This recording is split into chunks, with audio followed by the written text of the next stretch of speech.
When buying a new house, you always need to do your homework. But one real estate agent in Texas failed to do just that before selling a home, which ended up being a huge mistake, and for siblings in Amityville, New York.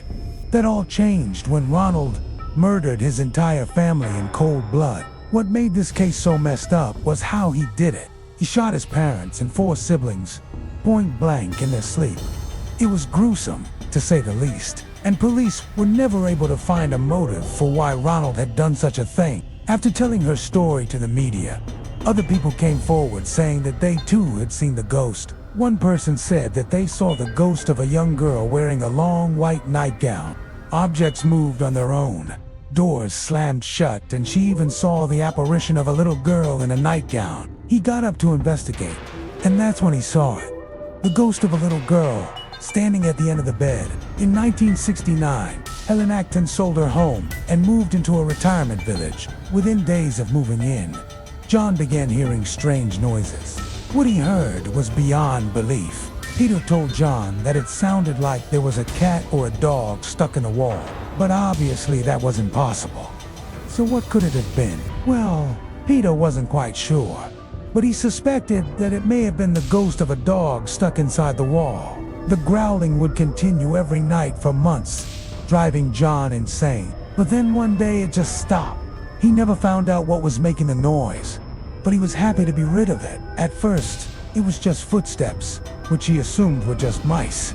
But then the growling began. He described it as the sound of a dog whining and whimpering. Although he never saw the source of the growling, he soon learned that it was coming from the walls. Before moving, she had the home blessed by a priest, mainly because she didn't want any of the new owners to have any problems living there. But little did she know that her home was going to give its new owners a run for their money. Terrified, Vance ran out of the room and hid under a table in the living room. That's where he stayed until morning. To this day, no one knows if Hill House is actually haunted, or if it's just a bunch of bull. But one thing's for certain. Shirley and her friends definitely had some crazy experiences while staying there. Which one was your favorite? Let me know in the comments below. And as always, thanks for watching. If you haven't already, be sure to hit that subscribe button. Bye. However, not everyone in the house had such a pleasant experience. One of Shirley's friends, a man named Vance, was not a fan of the house. He felt incredibly uneasy inside and began experiencing panic attacks, which were so intense that he eventually had to be taken to the hospital. Another person said that they saw the apparition of a man sitting on a staircase. Now, apparently, both of these apparitions were seen in old photos taken inside the very same house. I guess the ghost didn't like Amanda and wanted her to stay away. He was arrested and sent to prison, where he remains to this day. Shirley was a writer who specialized in horror stories. So when she learned about the supposedly haunted house, she decided to spend a few nights inside to see if she could experience anything paranormal. What she experienced would later become the basis for one of her most famous novels, The Haunting of Hill House. Anyway, let's get into it. They only stayed for 28 days before they had to move out, because they could unhandle how creepy it felt to be inside. According to them, strange things began to happen shortly after they moved in. They heard footsteps and voices at night. Doors opened and closed by themselves, and objects moved from where they left them. Eventually, they could take it no longer and fled the home. The home sat empty for years before finally being demolished. Number 4. The real Amityville horror. Back in the 60s, Ronald DeFeo was a regular guy living a normal life with his parents in 2017.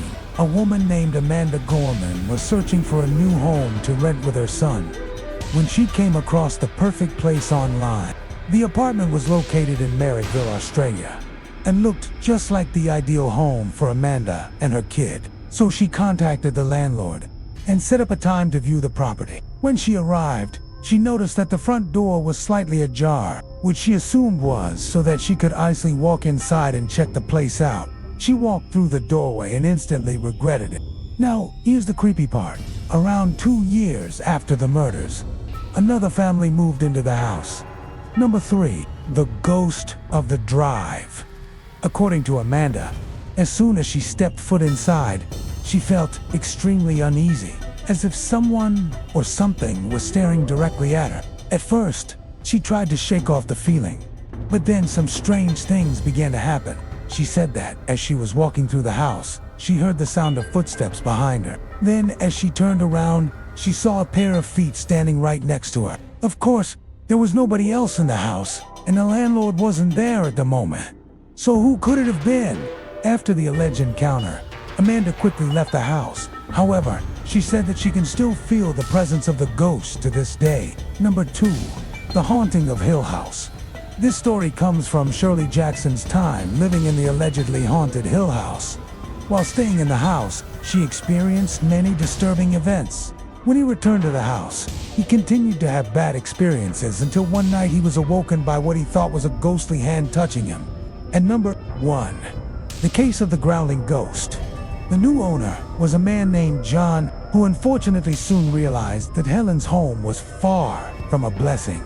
That's when he called in an expert named Peter James, who used special equipment to listen in on the walls. Well, there you have it, for disturbing true haunted house horror stories.